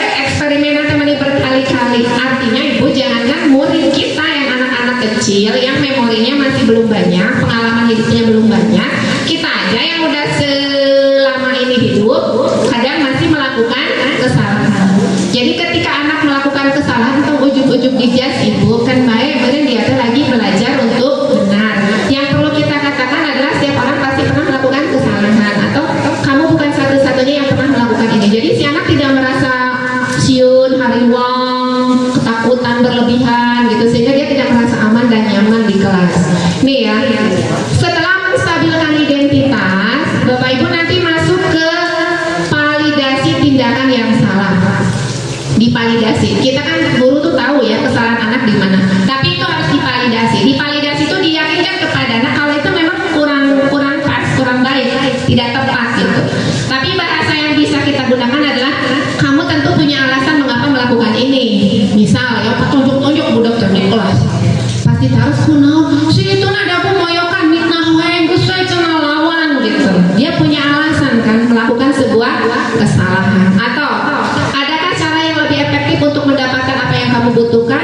Nah kalau misal ya sama anak yang tadi difitnah, kalau misalkan kalau misalkan Wati ya, kalau misalkan Wati tidak merasa, kenapa Wati tidak mencoba menjelaskan atau gunakan cara yang lain, jangan langsung mukul gitu. Nah itu kan ditawarkan, diberikan arahan, bimbingan. Tetapi itu bukan sebuah keputusan. Nanti yang ambil keputusan tetap anak gitu. Nah ini ya, validasi tindakan yang salah. Setelah divalidasi tindakan yang salahnya, menanyakan keyakinan. Makanya keyakinan kelasnya harus dibuat dulu berdasarkan masukan-masukan dari murid gitu, dari anak-anak. Nah, misalkan keyakinan kelas apa yang telah kita sepakati? Kan misalkan tadi ketika ada anak berantem, misalkan kesepakatan kelasnya saling menghormati, berarti sedang melanggar tuh kesepakatan kelas itu. Berarti kalau sudah begitu sudah melanggar atau tidak, melanggar atau tidak, tetap dia yang menjawab sampai si anak itu bisa melihat bahwa ini benar, ini salah gitu. Nah, kamu ingin menjadi orang yang seperti apa? Misalkan dengan melakukan itu yang kamu ingin menjadi orang yang seperti apa gitu. Tapi tetap nadanya bukan nada marah, bukan nada menghakimi, tapi nada memecahkan masalah gitu. Nah ini Bu, jadi segitiga restitusi itu menstabilkan identitas dulu. Ken baik, ken tenangkeun heula anakna. Ulah ieu mah geus kaborangan, dicarekan, ya sapopoe teh baik muat kan, moal bisa belajar gitu. Terus validasi supaya dia lebih tahu saya tuh salahnya di mana, dia lebih paham apa yang harus diperbaikinya gitu. Nah setelah validasi baru menanyakan keyakinan. Ini Bu, makanya kuncinya keyakinan kelasnya harus dibuat dulu. Atau kayak misalkan Ibu Haji Nunung sekarang Bu Elanya, ya tetap harus ada keyakinan kelas pada materi PAI, kesepakatannya apa. Tetapi tidak boleh memaksa. Memaksa dalam artian saya yang membuat keyakinan kelasnya, tanya budak menurut tuh rumah ibu kan. Entah gitu, tapi betul-betul itu ajuan dari peserta didik gitu. Nah, untuk lebih jelas ya Bu, menstabilkan identitas untuk membuat anak yang merasa gagal karena berbuat salah menjadi positif terhadap dirinya. Ibu tong muridnya, kita guru nih, misalkan nggak ngeh itu kan sebuah kesalahan, tahu-tahu udah nasi menjadi bubur gitu kan ya, udah salah. Ya udah kan kalau udah terjadi mau apa lagi, yang penting kita berpikir untuk memperbaiki. Nah, misalkan si gurunya berkata, berbuat salah itu tidak apa-apa. Tapi Bu Abi nyobian ianya praktek iya, si anak teh lebih happy. Jadi bahasa anak-anak ya Bu, ini kenal ya berbagi untuk introspeksi diri gitu ya, sama-sama introspeksi diri. Abi itu tipe guru yang kalau di kelas tuh harus serba gitu. Harus semestinya bahasa itu, harus serba semestinya, seharusnya seperti apa gitu. Tapi ketika sudah belajar budaya positif, segitiga restitusi, memerdekakan, sok koyong kumaha. Padahal kita setuju nya kendala asal dia bahagia. So payung kumaha, baru ada payung kumaha kayak kelas Bu. Awalnya kan kelasnya di setting, Ibu bosan cenah payung DG sok DG. Udah sebulan kan ditawarkan lagi. Ini mau seperti ini atau Bu di rumahnya Bu dikelompokkan sok. Padahal kita praktek Bu, bener nggak sih itu teorinya gitu ya bisa. Tapi setidaknya mereka jadi lebih happy karena apa yang mereka mau tuh terpenuhi, terimplementasikan. Jadi untuk Ibu ke bangun duduk gitu. Jadi misalkan mau ganti teman berapa lama gitu. gitu. Itu semuanya ditawarkan sama anak-anak dan anak mengambil keputusan berdasarkan kebutuhannya. Tapi tetap kita harus membimbing dan mengarahkan tuh, misalkan kahayana tapi tidak sesuai dan tidak baik, ya tetap kita harus kontrol gitu. Nah ya Bu, terus tidak ada manusia yang sempurna. Pokoknya Bu, ketika anak berbuat kesalahan tolong dihakimi ya gitu intinya mah. Kamu berhak merasa begitu gitu. Misalkan emang ambek-ambekan, iya nggak apa-apa. Ibu juga kalau ada di posisi kamu pasti kayak gitu. Padahal menjadi hati mah tapi tahapannya kan harus seperti itu, menstabilkan identitas dulu supaya anak tidak merasa terancam, anak tetap merasa aman dan nyaman gitu. Nah, terus validasi tindakan yang salah, membantu siswa mengenali basic need-nya. Jadi validasi tindakan yang salah itu biasa intinya gini, anak melakukan kesalahan karena sebetulnya dia lagi memenuhi kebutuhan dasar dirinya, walaupun dengan cara yang kurang tepat. Entah itu lagi memenuhi kesenangannya, misalnya dia iseng sama temannya, dia lagi memenuhi kebutuhan kesenangannya, padahal itu caranya salah. Atau misalkan dia lagi membuat onar, keributan, dia lagi memenuhi kebutuhan penguasaannya gitu. Karena kebutuhan setiap orang dari yang 5 itu beda-beda. Ada yang lebih besar kebutuhan penguasaannya, ada yang lebih besar kebutuhan kasih sayangnya, ada yang lebih besar kebutuhan bahagianya. Makanya ayah kan bukan ulin doang nggak buat yang ngawin gitu. Berarti itu kebutuhan dasar. Tenang Bu.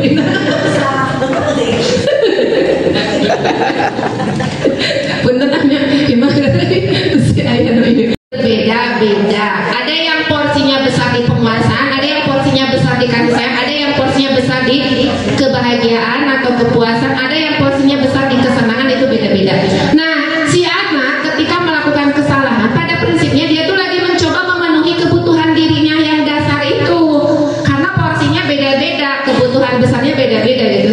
Sehingga di sini kan memenuhi basic need itu, power, freedom, love, belonging, fun, and serve people. Jadi semua itu dilakukannya sebenarnya untuk memenuhi kebutuhan dirinya, hanya saja terkadang caranya yang kurang tepat gitu. Makanya si guru harus hadir dengan segitiga restitusi untuk meluruskan kesalahan dan memperbaiki kesalahan itu dengan posisi manajer, sehingga motivasi intrinsik anak bisa hadir gitu. Nah ini contoh kata-katanya, kamu bisa kan melakukan hal yang lebih buruk tapi kamu tidak melakukannya. Apa yang penting bagi kamu gitu? Apakah kamu bisa melakukan dengan baik, lebih baik besok lagi gitu? Pokoknya mah di validasi tindakan ini di sini tidak ada menghakimi, ya, di validasi tindakan.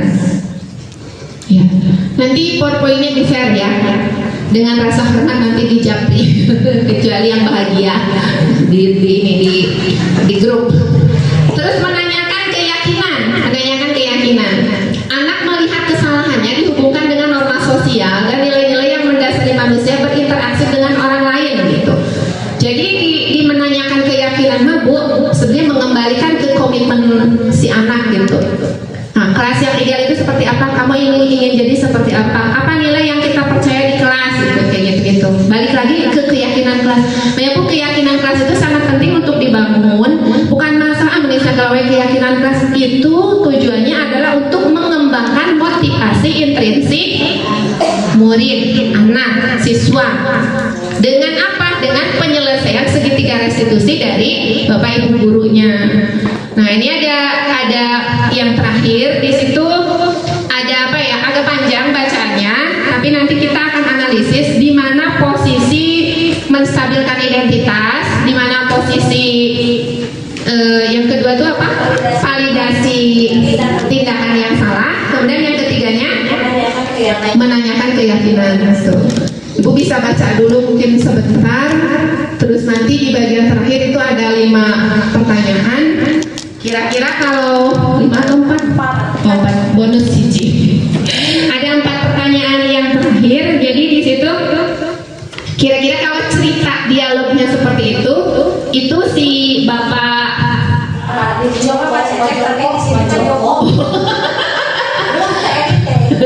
berusaha masih menyesuaikan dengan kontekstual learning nih pada akhirnya.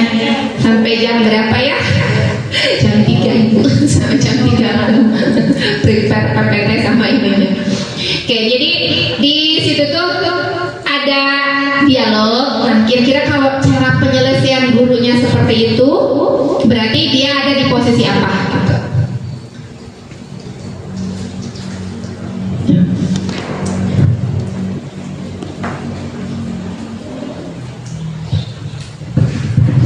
Bu,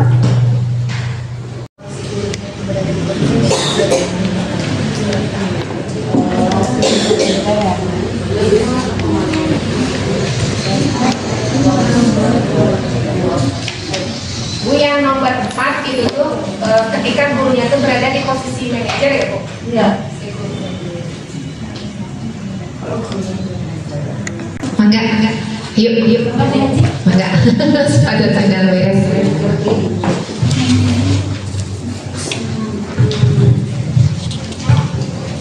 Pertanyaan nomor 1, dari 5 posisi kontrol, posisi mana yang diperhatikan oleh guru manajer? Kebutuhan apa yang berusaha dipenuhi oleh Mario dan Adi adalah kesenangan. Apa yang dilakukan oleh guru dalam tahap menstabilkan identitas, validasi tindakan yang salah dan menanyakan keyakinan? Kalau menurut saya komunikasi yang empati sehingga siswa mendapatkan pengalaman dari kesalahannya agar berikutnya tidak diulang lagi. Kira-kira sesuai prinsip restitusi, apa yang dilakukan Mario dan Adi untuk memperbaiki kesalahan pada mereka pada Ibu Dina dengan meminta maaf? Ya, tepuk tangan Bapak Ibu buat Ibu Kakak. Ibu Kakak. Ya, terima kasih Kak Hen. Kita berikan dulu tepuk. Nah, tepuk hebat ya, belum ya? Oke. Coba Ibu ngadep Bu. Tenang, ini slide terakhir. Sepertinya sudah menempel di kursi. Oke, kita berikan tepuk hebat buat Ibu Heni. Hebat. Bu Heni hebat.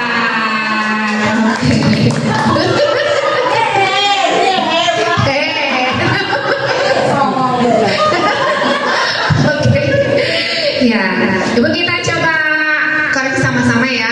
Dari 5 posisi kontrol, posisi mana yang diperhatikan oleh guru? Manajer. Kebutuhannya tadi kesenangan. Nah, kalau menstabilkan identitas, validasi tindakan yang salah. Nah, ini kita coba balik dulu ke dialognya ya. Nah, iya, kan kata-kata apa gitu ya. Nah, di sini nih, baiklah, Bapak di sini bukan untuk mencari siapa yang salah. Bapak di sini untuk mencari penyelesaian. Ini apa ini? Validasi. Coba cek lagi. Iya, ini menstabilkan identitas dulu. Jadi kita ngejas. Jadi si bapak teh pura-pura mah nyari kesalahan biar si anak merasa aman dulu kan. Jadi distabilkan dulu identitasnya. Oke. Kata-katanya yang digunakan oleh guru itu apa gitu. Nah, terus yang keduanya, kalau validasi tindakan yang salah. Ya, Bapak bisa melihat kalian merasa kira-kira sesuai prinsip restitusi apa yang akan dilakukan Mario dan Adi untuk memperbaiki kesalahan mereka pada Ibu. Diseminasinya sudah selesai. Mohon maaf ini pukul 1.14 karena tadi agak-agak riwes sama hal-hal teknis. Tapi alhamdulillah bisa berjalan. Hatur nuhun Ibu sadayana, mudah-mudahan ya ilmunya bermanfaat, bisa dipraktekkan di ruang-ruang kelasnya masing-masing sehingga konsep memerdekakan, bukan konsep ya, filosofi Ki Hajar Dewantara memerdekakan murid bisa dilaksanakan di ruang-ruang kelas Bapak Ibu gitu. Terima kasih, semoga bermanfaat. Salam dan bahagia, salam guru penggerak. Assalamualaikum warahmatullahi wabarakatuh.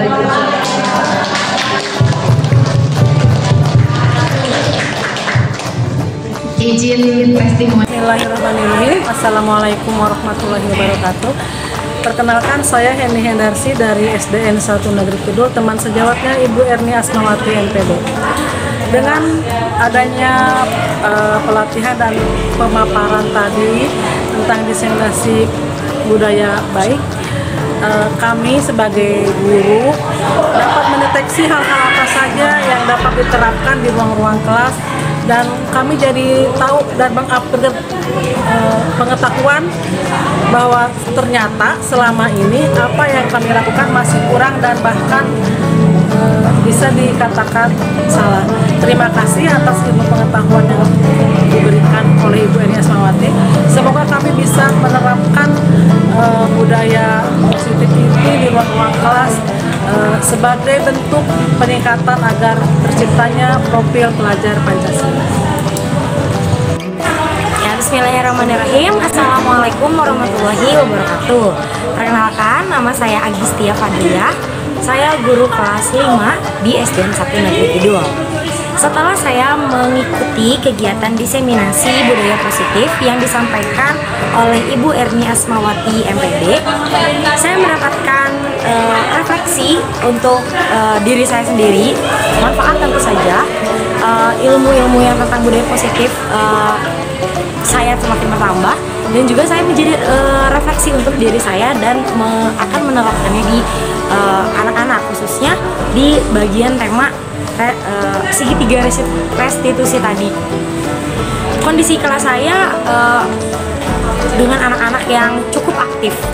Nah, maka dari itu dengan mendapatkan materi dari Ibu Erni tadi tentang budaya positif, ini akan sangat membantu saya dalam memanage kelas dan juga merefleksi sikap saya, posisi saya sebagai guru di kelas.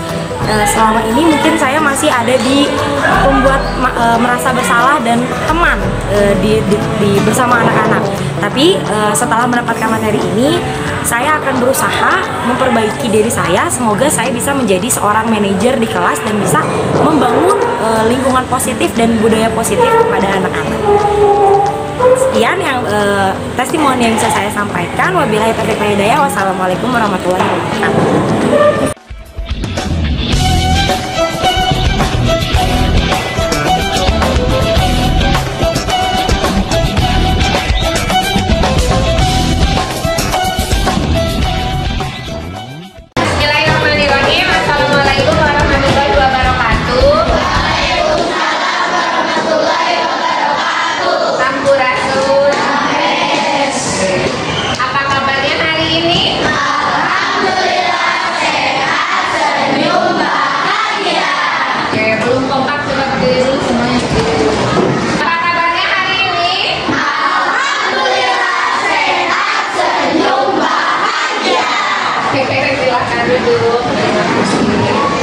Ya, anak-anak, seperti yang sudah Ibu informasikan kemarin, hari ini kita akan membuat keyakinan kelas kita. Kelas apa? Kelas 6D. Ada yang tahu nggak apa itu keyakinan kelas? Peraturan. Oke, tepuk tangan dulu buat aku. Coba yang lainnya. Apa itu keyakinan kelas? Sama ya, peraturan. Pintar.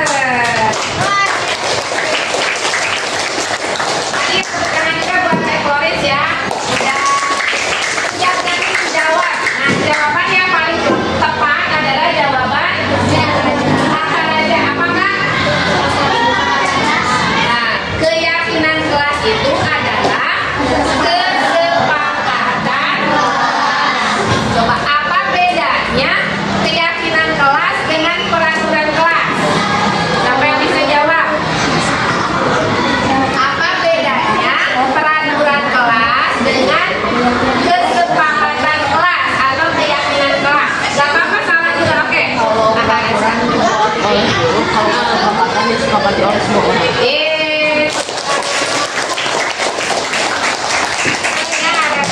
Kalau peraturan kelas mah biasanya ibu yang buat, anak-anak yang melaksanakan.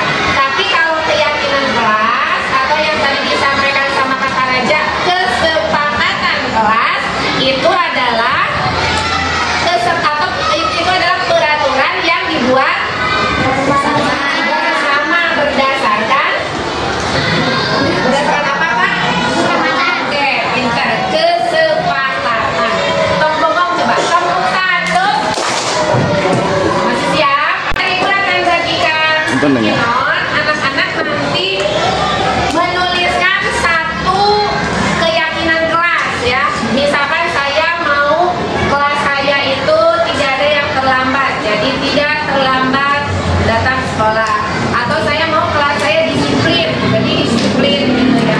Pokoknya anak-anak maunya itu kesepakatan kelas seperti apa, nanti tuliskan di sini. Satu orang, satu kesepakatan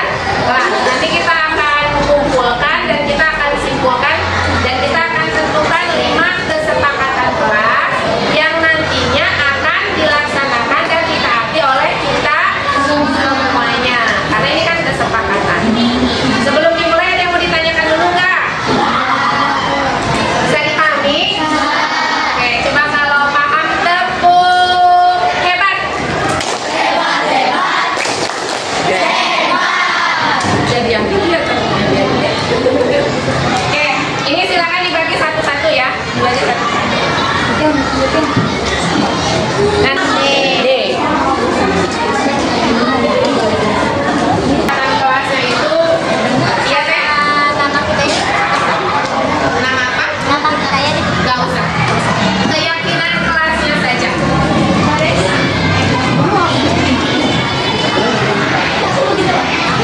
Cukup satu ya, yang sudah selesai boleh langsung ditempelkan di sini. Lurus ya ke bawah ya. Nah gitu. Oke.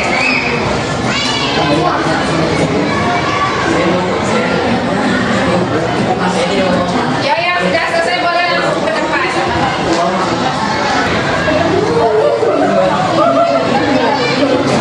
Ya sudah selesai boleh.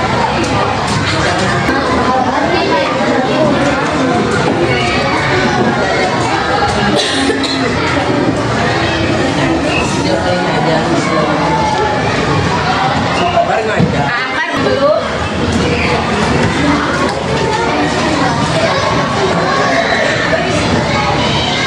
Kesepakatan kelas yang anak-anak ajukan ya.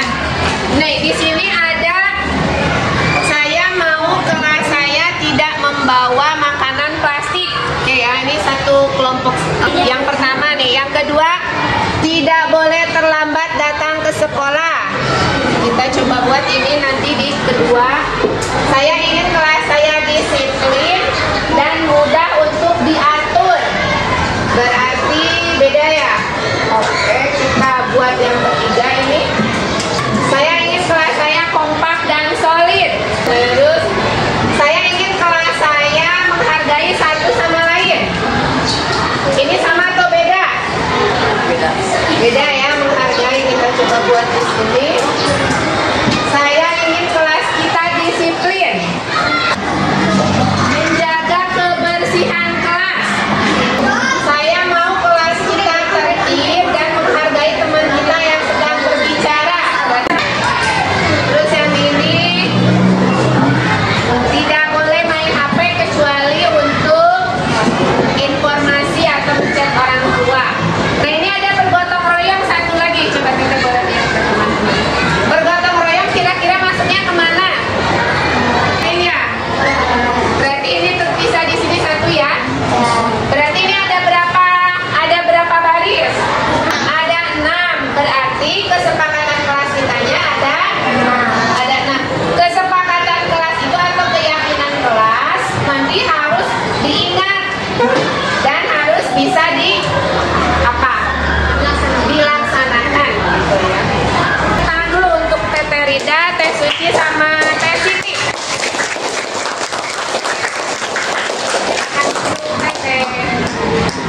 Sekarang kita akan pindahkan ke sini ya. Siapa yang bisa bantu ibu menuliskan? Ini yang nomor 1 yang paling banyak dulu ya.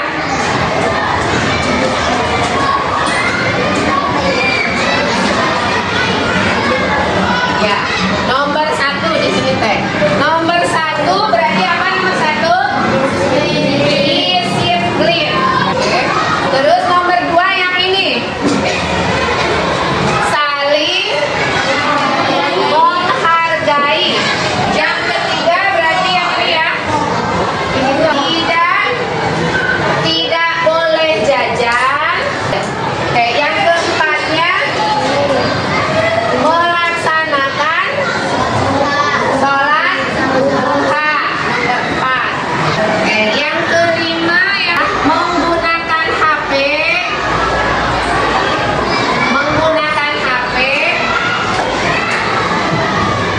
Ketika apa? Pembelajaran dan merespon chat atau telepon orang tua. Sekarang yang keenamnya apa ini? Bergotong royong. Menjaga kesehatan. Berarti ini yang tidak boleh jajan tapi kasih strip aja. Menjaga kesehatan. Jadi keyakinan kelas itu sama seperti dulu ibu pernah bilang. Kenapa kita itu harus membersihkan kelas? Agar kelas kita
Ya,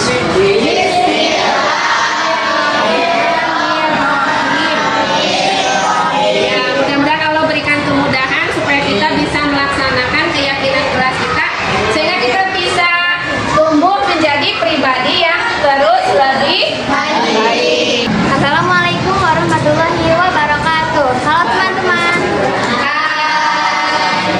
Saya Sayyidah Fatihatul Husna Al-Maghfirah dari kelas 6D SDN 1 Negeri Kidul Purwakarta. Ibu wali kelas saya bernama Ibu Erni Asmawati. Nah, perasaan saya ketika saya membuat keyakinan kelas di 6D ini, saya merasa bahagia karena kita semua membuatnya bersama-sama dan kita tidak merasa kesulitan, dan bagi saya sangat bahagia saat melaksanakan menggunakan keyakinan kelas ini. Terima kasih. Assalamualaikum warahmatullahi wabarakatuh. Halo teman-teman, perkenalkan nama saya Asterina Putri dari kelas 6D SDN 1 Negeri Kidul. Jadi hari ini kita sedang membuat keyakinan kelas. Keyakinan kelasnya ada disiplin, saling menghargai, tidak boleh jajan, biar menjaga kesehatan. Dilaksanakan sholat duha bersama, menggunakan HP ketika pembelajaran dan menjawab chat orang tua, dan bergotong royong. Jadi di sini kita udah tanda tangan sekelas. Perasaan saya hari ini sangat senang karena kita sudah membuat keyakinan kelas yang bisa disepakati bersama-sama. Sekian perasaan dari saya. Wassalamualaikum warahmatullahi wabarakatuh. Alhamdulillah hari ini kita sudah selesai membuat ada berapa tadi? Nah, itu ya keyakinan kelas kita yang sudah kita sepakati bersama. Nah, hari ini kita sudah melakukan hal yang baik, kita berikan tepuk tangan buat diri. Terima kasih. Assalamualaikum warahmatullahi wabarakatuh. Waalaikumsalam.